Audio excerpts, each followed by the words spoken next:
एक गांव में एक साधु महात्मा रहते थे। उनके पास जीवन और आध्यात्म का गहरा ज्ञान था। गांव के लोग उन्हें गुरु मानते और दूर दूर से लोग उनके पास शिक्षा लेने आते। उन्हीं में एक बालक था, अरुण। वह बहुत जिज्ञासु और विनम्र था, इसलिए गुरु ने उसे अपना शिष्य स्वीकार कर लिया। गुरु और चेला दोनों साधारण जीवन जीते। रोज सुबह नदी किनारे जाते, ध्यान लगाते, फिर गांव के लोगों की सेवा करते। गुरु हमेशा अरुण को सिखाते, बेटा, ज्ञान किताबों से नहीं, अनुभव और सेवा से मिलता है।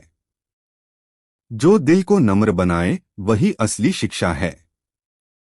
एक दिन गांव में भयंकर अकाल पड़ा। पानी और अन्न की भारी कमी हो गई। लोग अपने परिवार को बचाने के लिए संघर्ष कर रहे थे।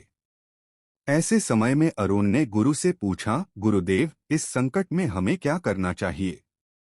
हम भी भूखे हैं, मगर लोग हमसे मदद की उम्मीद कर रहे हैं। गुरु मुस्कुराए और बोले, सच्चा शिष्य वही है जो दूसरों का दर्द अपना समझे। जब तक हमारे पास थोड़ा भी है, वह दूसरों के साथ बांटना चाहिए। अरुण ने गुरु की आज्ञा मानी।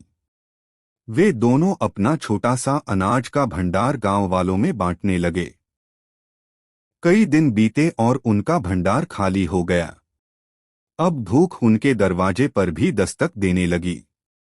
एक रात जब अरुण बहुत कमजोर हो चुका था, उसने गुरु से कहा, गुरुदेव, हम भी तो इंसान हैं। अगर इसी तरह बांटते रहे तो हम जीवित नहीं रह पाएंगे। गुरु ने उसकी आंखों में देखा और शांत स्वर में बोले, बेटा, जीवन का असली अर्थ सिर्फ जीना नहीं है, बल्कि दूसरों को जीवन देना है। अगर हमारी भूख से किसी और की जान बचती है तो यह सौदा बड़ा पवित्र है। अरुण की आंखों से आंसू बह निकले। वह सोचने लगा, गुरुदेव ने मुझे सिखाया है कि आत्मा का सुख शरीर की भूख से बड़ा है।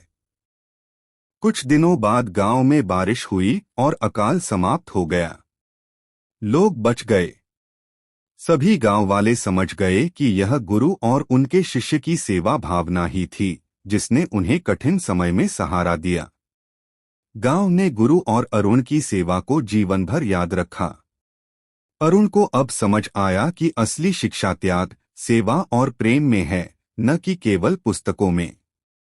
इस घटना के बाद अरुण स्वयं भी महान संत बन गया और उसने अपने गुरु की सीख आगे बढ़ाई।